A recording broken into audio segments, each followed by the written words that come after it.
Right now, on to the point. Devastation across California. Homes and cars destroyed, streets filled with mud. In Fair Oaks, neighbors remembering a woman killed by a tree in her own backyard. Tonight, the warning with more rain on the way.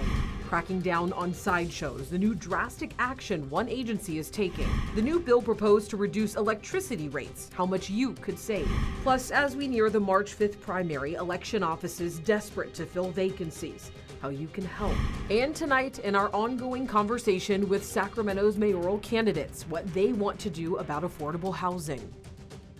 But first tonight, we are on Storm Watch once again. Thank you so much for joining us. And to the point, I'm Alex Bell, and we're getting new images of the aftermath of historic storms that slammed California. Take a look at Los Angeles. You can see the roads and driveways, completely filled with mud. We have emergency crews that have responded to nearly 400 mudslides. Strong winds, rain, and historic flooding have also destroyed homes. And here in our community, neighbors in Fair Oaks are remembering their 63-year-old neighbor found dead yesterday after a tree fell on her. Today, officials identified her as Patricia Slomski. Tonight, Roxanne Elias has more on how neighbors are dealing with the loss. Just stayed hunkered down in the house and stayed warm and dry, totally unaware that Patty was going through such a tragedy. Ellen Tenney says she learned her neighbor was killed by a falling tree when she saw deputies investigating yesterday. The woman, identified as 63-year-old Patricia Slomski, who lived here off Selkirk Way in Fair Oaks. Slomski was a paralegal for Ellison Snyder and Harris LLP law firm. The Sacramento County Sheriff's Office says it was her employer who called asking for a wellness check. Yesterday at about 11 o'clock requesting a welfare check because she hadn't reported to work for a couple of days. So we get these kinds of requests routinely. So our deputies did go out there, unfortunately did find her deceased in the backyard. Tenney, who's lived in the neighborhood for almost 3 decades, says the situation is another hit to the community. Patty's housemate passed away the week before Christmas. She was a 87-year-old woman who was ill and then passed away in the hospital. So there's always sadness in the neighborhood already from that. And then to have this happen with Patty just amplified that. Tenney says she feels bad for both families involved. She sends her condolences as she plans to get to know her other neighbors better. It's made me a little more aware that we do need to connect with our neighbors and know more about them and keep in touch better so that we can look out for each other. And we felt like we have a good neighborhood here, but it made me aware of how little I know about them. Absolutely devastating. Of course, my thoughts are with those families. And with more rain expected tonight, the Sheriff's Office is also asking people to avoid any unnecessary travel. We will have your forecast coming up a little bit later in the show, so make sure you stick with us. But happening right now, an urgent search is underway for 5 missing Marines after their helicopter went down. First responders have found the chopper, but so far, no signs of the Marines. They lost signal for one of their aircrafts in the Pine Valley area. If you're able to start that way and check the area. Authorities say they were on a routine training flight traveling from Creech Air Force Base in Nevada to Miramar Air Force Base in San Diego. The area was hit with snow, rain, and wind gusts up to 20 miles an hour. It's still not clear exactly what caused the helicopter to go down. And right now in Sacramento, the Sheriff's Office is investigating a deadly shooting. It happened around 12:30 this afternoon on Del Prado Court. Upon arrival, first responders began CPR on the male victim, but says he ultimately died from his injuries. There's no word yet on a possible suspect. Out in Roseville, police have arrested a mother after the death of her 9-year-old child. It happened back on February 2nd, and the child was found unresponsive on New England Drive. He died 3 days later, and the mother, 37-year-old Kimberly Blakely, has been arrested and charged with child abuse and homicide. Her other children are now in protective custody. Law enforcement in San Joaquin County are setting a new standard for how they respond to sideshows after a major crackdown. The crackdown happened Friday night at Pershing Avenue and Country Club Boulevard. More than 150 people detained and 88 cars were towed away. And that's because the agency is learning where the sideshows would be happening in advance. And they're blocking all sides of the intersection and using deputies in riot gear to hold all the alleged participants. And while some are calling the new tactic excessive, others believe it will help put an end to street takeovers. If you don't want to be held accountable, if you don't want to lose your vehicle, if you don't want to go through all the cost of defending yourself in court, then don't attend these sideshows. And right now, deputies are searching all of the cars seized. Some sideshow participants have called for a legal location in the county for people to do donuts safely. New tonight, a lawmaker from Rockland has introduced a bill to cut electric rates across California. The bill, introduced by Assemblymember Joe Patterson, could mandate the CPUC to lower the per kilowatt hour charge to consumers by no less than 30%. And it comes as the Transparency Foundation and the CPUC report that California electricity rates are double the national average, costing residents an extra $1,000 per year compared to those living in other states. All right, still ahead on to the point, the Sacramento mayoral race, how each of these candidates would address the affordable housing crisis. We're still tracking areas of rain for tonight, plus snow in this year, how long this lingers, and when the next rain event is headed our way. And later, a breakthrough drug for Alzheimer's, how it could change the future. I think that's what makes the research so exciting for us at the association, because it's looking at a new therapeutic target.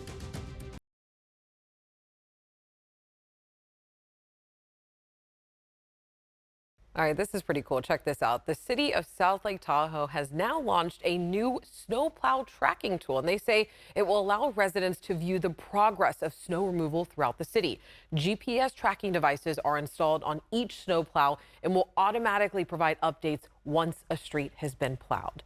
Don't you love technology when it works? It's Super great. helpful, especially for safety. Yeah. You know, you don't know when you can navigate safely into some of those, certainly some of those back streets in the high country. In terms of what we're seeing for tonight, still looking at scattered showers, as you can see on our radar. The rain still falling in the valley, hit and miss showers at this point, and snow for this year. Most of that is south of Highway 50, but here's the wraparound moisture affecting us heading into this Wednesday evening. Some slick spots on the roadways, especially since we saw a decent amount of rain coming through earlier today. There's some ponding on the roadways as well as some storm drains that are blocked. As far as the snow, it's still falling on 108, Highway 4, even through 120, headed up towards Yosemite. The snow continuing to accumulate there. 80-50 corridor, a little bit better news here in terms of starting to see some clearing so that snowplows can make their way through and start clearing some of those roads. Winter weather advisory, though, will stay in place through early tomorrow morning. Bigger picture shows the progression of this storm system pushing its way southward into Southern California, kind of exasperating what is already some big issues with flooding and mudslides. They're going to have to watch that for tonight through Thursday and Friday. As far as total rainfall, about 1/4 of an inch to 1/2 inch in the valley and towards the coast, close to that for the foothills, but a real mix of rain and snow right after you hit Placerville into some of the lower Sierra locations and upper foothills, because temperatures today have been hovering in the 30s and 40s. 30s for the Tahoe Basin and only near 50 in the valley. This was a cold storm rolling its way through. Tomorrow morning, we start off with dry conditions and then just a slight chance of seeing some of those isolated night showers for tomorrow for the valley and foothills.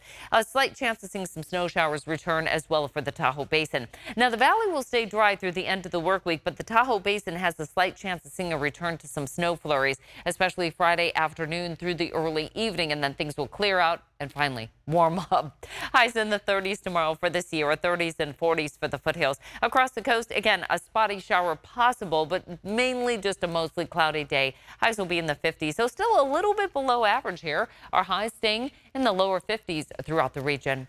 And in terms of our 5-day forecast, we've got that chance of some lingering showers for Thursday. Otherwise, it's a drier and warmer outlook by the time we head into the end of the weekend. That being true as well for the valley, starting to see those 60s make a return. Valentine's Day, high of 64 with mostly sunny skies. A return to wet weather, though, by the end of next week. All right, Monica, thank you. Looking forward to the sunshine. All right, after the break, we sit down with Sacramento's mayoral candidates, what they would do to address the affordable housing crisis. Plus, election offices in a dire need, how they're working to fill vacancies ahead of the March 5th primaries.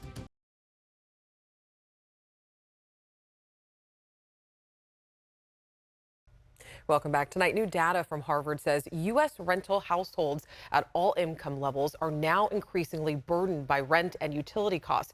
The study done in 2022 found that 22.4 million, or half of renters nationwide were spending more than 30% of their income on rent. And with that, the number of affordable units with rent under $600 has also dropped by 2 million. And these factors have contributed to a dramatic rise in eviction filings and a record number of people being homeless. And this has also become an increasing problem right here in Sacramento. That's why tonight, in our continuing coverage of Sacramento's mayoral race, we hear from candidates on the topic of affordable housing. Now, 6 people are in the running to become Sacramento's next mayor. Voters will weigh in for the March 5th primary, as we all know. And unless one candidate gets more than 50% of the vote, the top 2 vote getters will advance to the general election in November. Here's Becca Hubegger. 6 Sacramento mayoral candidates qualified for the March 5th primary ballot. Voters and ABC 10 have asked them what they would do as mayor to address the city's housing shortage, especially affordable housing. Dr. Richard Pan is a pediatrician and former state senator and assembly member. My goal is to maximize the amount of housing that's produced, including affordable housing. So we have to look at, for example, the cost of constructing the housing and what can the city do to lower those costs. Our city processes for things like permitting and approvals, we should make those more efficient. We also need to look at the fees we're charging, because every fee that we add on, of course, gets passed on. And so that raises the cost of housing. We should be looking at what city can do to help finance, not even just directly, but what we can bring people together to finance the construction of more housing, whether it's building new housing, converting existing buildings to housing. Steve Hansen is a small business owner and former Sacramento City Council member. We have to build more housing at all levels of affordability. California as a state is 3.5 million units behind in housing because for generations we didn't build enough. I'm really proud Sacramento, we've lowered the barriers to entitlement, but we haven't done as much as we need to lower fees. I did waive fees on all affordable housing, but we don't get our fair share of state and federal monies. So I'm going to fight hard to make sure that we both continue to see market rate housing built, because that takes pressure off all the other units, but also that we're fighting at our own capital to get the money we need from the state government, and then also partnering with our members of Congress, Ami Bera, Doris Matsui, our U.S. senators, to make sure that we're getting our federal dollars. Kevin McCarty is a state assembly member representing Sacramento and a former Sacramento City Council member. We need all levels of housing, seniors or students, from people who work, in retail. We need to have more funding. I support some type of ballot measure to help subsidize the building of more affordable housing. I want to, streamline permitting to make it easier to build housing in Sacramento. And we need to think outside the box. I wrote the law allowing us to convert state office buildings into housing. The old EDD building on Capitol and 8th, it used to be state office building. After the pandemic, people aren't going back to work as much. My law is now being implemented, and we're gonna have 500 affordable housing units right there in the core of Sacramento. I wanna do this next to the old courthouse. Dr. Flo Kofer is a public health professional who has served on various city and county committees and boards. Even though I'm not accepting corporate money, I've sat down with the developers. They're an essential part of our community. And I've said, what are the challenges to cost? And we're starting to brainstorm some of the ways that we can lower the cost of materials by using the purchasing power of the city of Sacramento and maybe in combination with the county to be able to lock in pricing. So if we're gonna build 5,000 new units over the next 10 years, then we can lock in a price so we can get that bulk purchasing so that the cost of materials isn't driving up the cost of projects. What would it look like if we had community benefits agreements and we did the environmental quality reviews in advance of projects coming forward so that we could make sure that those are not delaying the project and increasing costs? Jose Antonio Avina II is a captain in the U.S. Marine Corps and personal trainer. One of the immediate things we could probably do is looking at the short-term rentals, Airbnbs. Those actually take up a lot of the available housing that we have in the downtown and the outskirts of the city as well. So questioning those property owners, is that really truly your place of record, right? Your home of record, or are you only using it for profit? There's guidelines on Airbnb as well, that this must be your place that you live at and you're simply renting it out for the time that you're not there.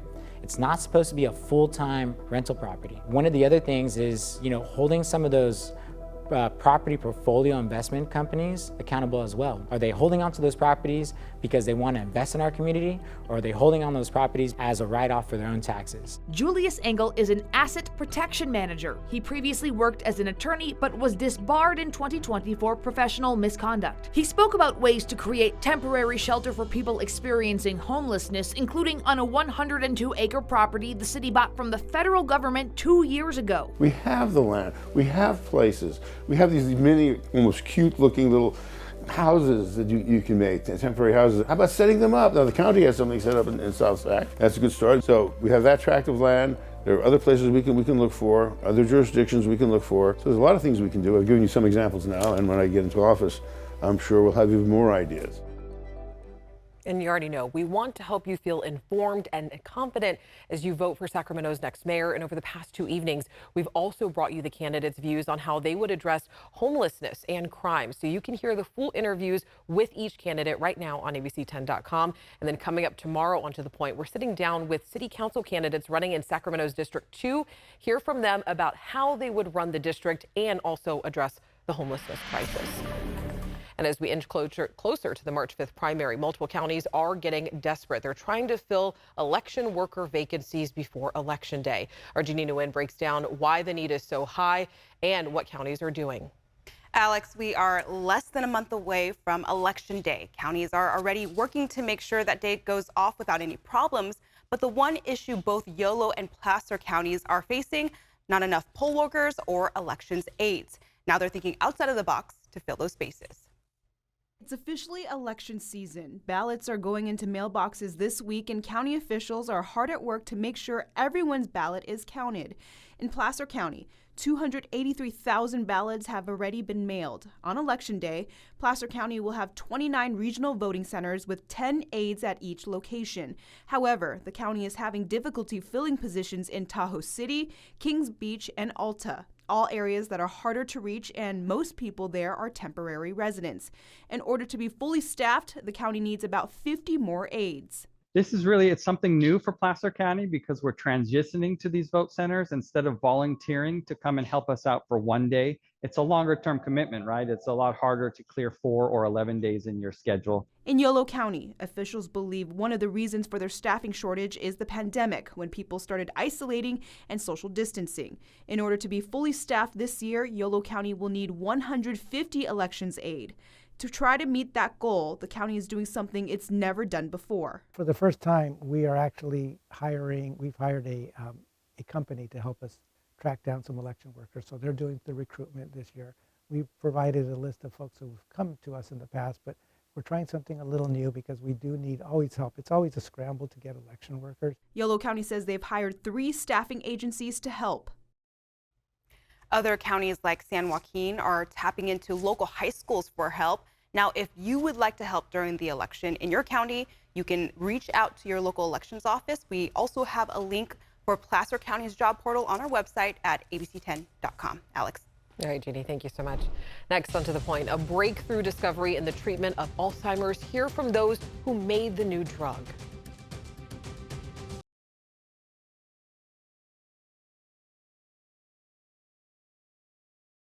Tonight, extraordinary news from the University of Arkansas for Medical Sciences. A research team there has made a breakthrough discovery in the treatment of Alzheimer's disease. It's a drug that could one day prevent the disease from ever even starting. The new drug was unveiled when the team's findings were published in January. It was a long road to develop the drug. UAMS researchers say the initial inspiration came from a grad student named Paul Parkon during a 2015 break room chat. Most of our brainstorming session happens in the break room with coffee and donuts. So I was going for a coffee, and then Paul and Dr. Griffin was talking about this interesting mechanisms that they're thinking how ApoE4 could really increase the chances of risk of Alzheimer's. The doctor created the first complete computer model of the Alzheimer's gene's ApoE4 protein, allowing the UAMS team to find a way to stop it from damaging cells in the brain and causing Alzheimer's. 50 to 65% of people with Alzheimer's have inherited the ApoE4 gene from their parents. Doctors say while the new drug can't restore damage, it may be able to save people from their genetic predisposition. So this drug that we have discovered, if it goes all in the right direction, it is going to be the potential preventative for people who have ApoE4. So they will be at any other people's risk. It's like cutting down your smoking will bring down your odds of getting cancer to any other normal person. Much of the excitement surrounding the UAMS team's research is because it promises a preventative treatment to Alzheimer's, rather than simply addressing the symptoms once the damage has been done. I think that's what makes the research so exciting for us at the association, because it's looking at a new therapeutic target, which is, of course, the ApoE4 gene, and the impact that it has in the brain. So this is the first research of its kind. And here is the drug, for now christened CBA2. The contents of this vial could one day save your memories. Absolutely extraordinary. Though their drug is years away from being ready for tests required before it can be sold, the team is in talks with makers of an existing Alzheimer's drug to adapt that medication to function as a preventative treatment like theirs. All right, we know we've covered a lot of ground tonight ahead of the election, so don't forget, if you missed any of our coverage, you can head to ABC 10 right now. We have Sacramento's mayoral candidates and how they would address everything from homelessness, crime, and affordable housing. All that information online right now. And I do want to know, what would you ask local lawmakers ahead of the election? Shoot me and the team in the email. We would love to hear from you. Have a good night. I'll see you tomorrow.